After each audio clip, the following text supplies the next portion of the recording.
situation inédite dans l'histoire de la course. Les IMOCA, eux, sont restés à quai au port du Havre. Bonne journée à tous. Ils font l'actu et ils sont sur RJFM. 7h45, l'invité du jour. 7h45, merci d'être avec nous. On est en direct évidemment comme chaque matin avec des acteurs de l'actualité locale qui viennent nous rendre visite pour parler de l'actu.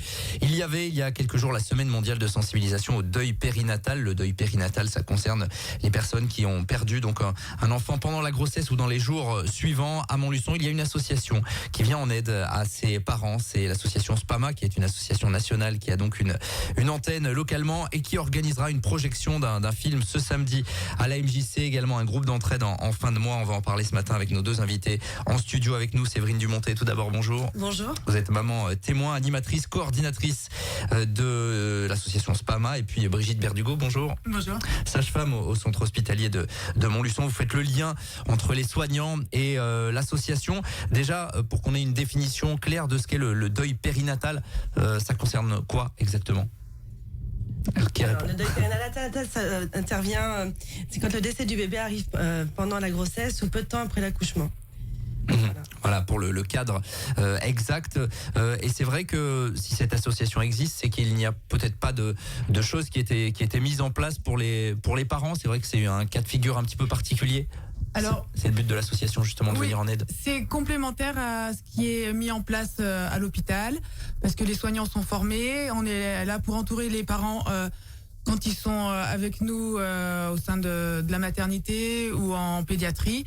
Après, rapidement, quand ils se retrouvent tout seuls à la maison, ils sont très seuls. Et c'est là qu'ils ont besoin de rencontrer d'autres parents qui ont vécu la même épreuve. Et éventuellement, s'ils le souhaitent, donc par l'association, être en lien aussi avec une communauté et des pairs, en fait. Séverine Dumontet, vous l'aviez senti ça, vous, puisque vous aviez été touchée malheureusement par ce deuil. Vous l'aviez senti, finalement, le fait que quand on sort de l'hôpital, on se retrouve seul finalement. Complètement, on se retrouve dans un isolement terrible. L'entourage se trouve aussi démuni, donc n'est pas forcément aidant à ce moment-là. Et moi, j'ai mis de nombreuses années avant de comprendre qu'il fallait de l'aide. Et c'est la rencontre inopinée avec Brigitte qui a permis de lancer ce sujet-là. Et je lui ai demandé, mais vous en êtes où au niveau de l'accompagnement des parents? C'était 16 ans après le décès de mon bébé. Et là, elle me dit, nous, en tant que personnel soignant, on est aussi démunis. On sait qu'on peut faire mieux. Et je lui dis, si vous avez besoin d'une maman pour vous aider à améliorer les pratiques, l'accompagnement, je veux bien. On s'est rapproché d'une association qui avait de l'écho, qui existait déjà depuis longtemps. On a choisi SPAMA. Et c'est comme ça, en fait, qu'on a suivi, en fait, l'organisation qui était la mise en place de groupes de parole tous les 2 mois sur Montluçon. Alors on va en parler parce qu'il y a un rendez-vous à venir à la fin du mois, bien évidemment. SPAMA, donc, qui est une association nationale, vous le disiez, qui existait déjà. À Montluçon, l'antenne a été créée en 2019. Oui. Avec aujourd'hui donc quelque chose qui est vraiment organisé, vous le disiez, avec des groupes de parole assez réguliers.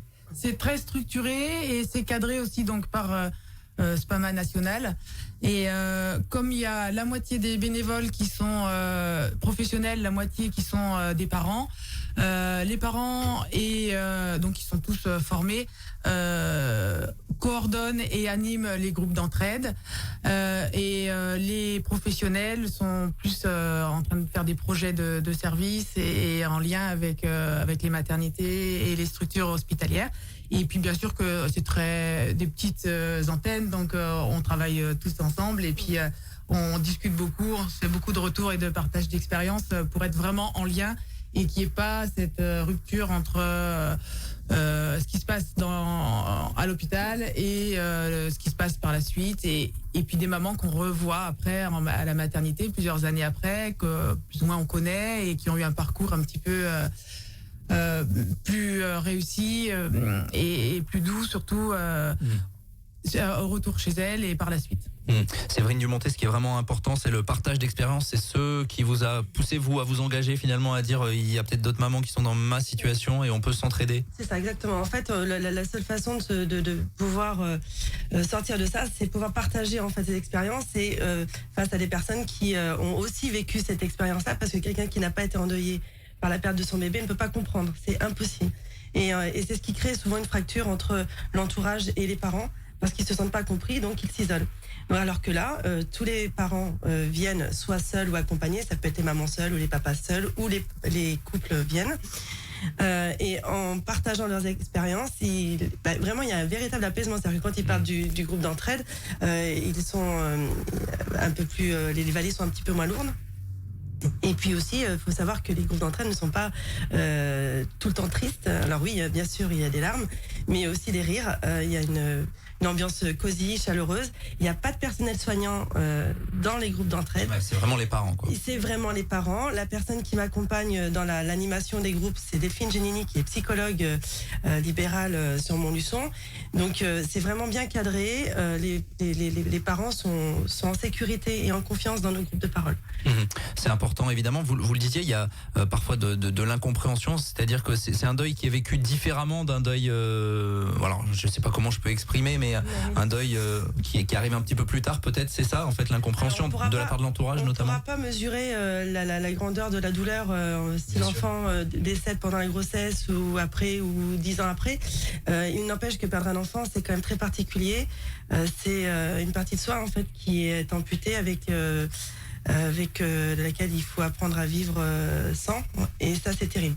Et quand il n'y a pas d'accompagnement du tout, on se retrouve enfermé dans notre douleur et on cherche une porte de sortie sans jamais la trouver, alors que les groupes d'entraide ne se substituent pas à un accompagnement psychologique, mais par contre lorsque les gens viennent vraiment ça se passe bien et on a encore des parents qui ont témoigné il y a peu de temps. Là on a eu une animation sur Rosance et les mamans ont pu dire que ça leur avait fait du bien et quand ils reviennent, en général, c'est qu'on sait que ça leur fait du bien. Bien sûr.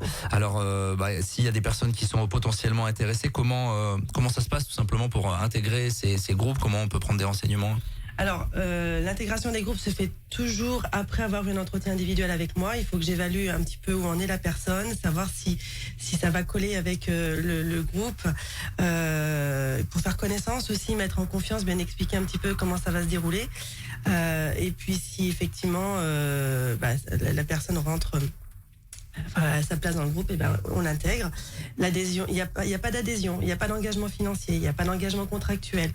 On vient, on peut me dire la veille pour le lendemain, finalement je viens pas. On peut venir ne pas parler, on peut venir et partir en cours du groupe si vraiment c'est trop difficile. Il y a une grande flexibilité par rapport à ça, parce que je sais combien c'est difficile de se projeter sur ne serait-ce que même sur l'heure d'après. Bien sûr.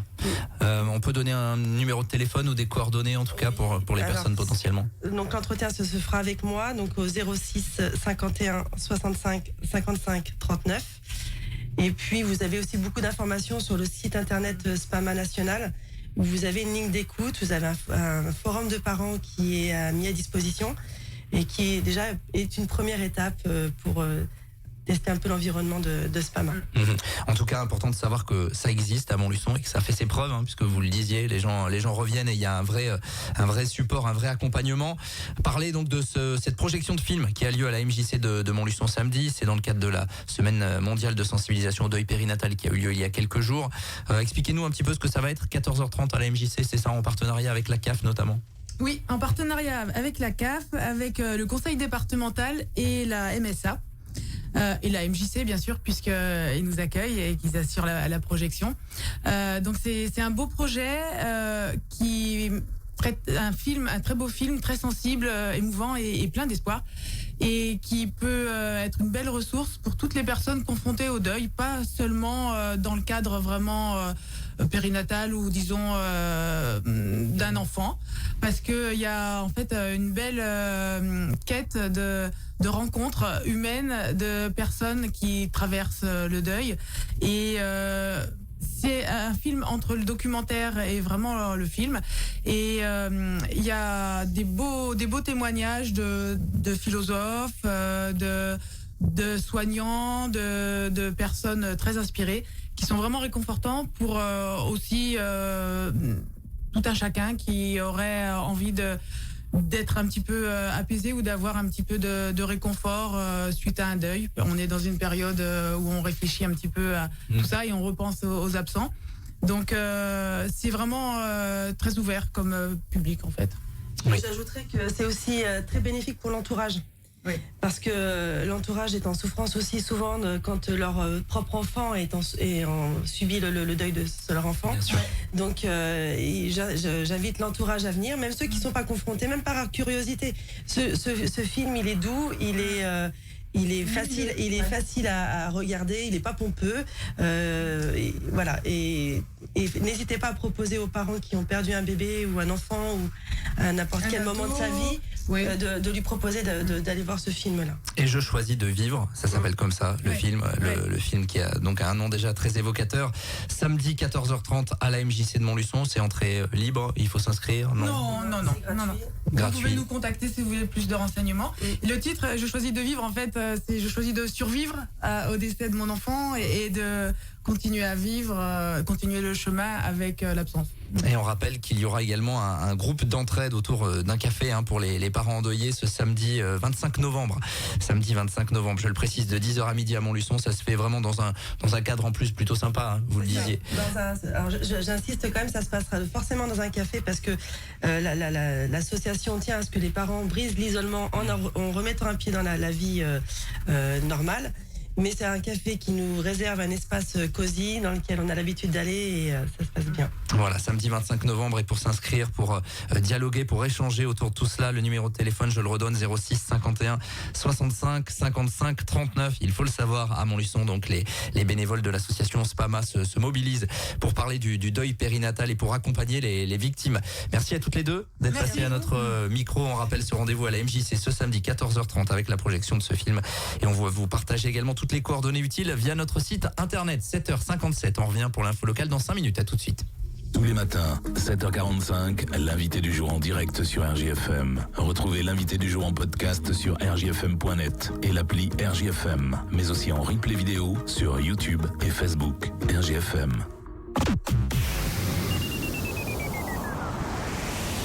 Bonjour, je suis Jean-Kik Campois, champion olympique de tir vitesse 25 mètres. Grâce à mon partenaire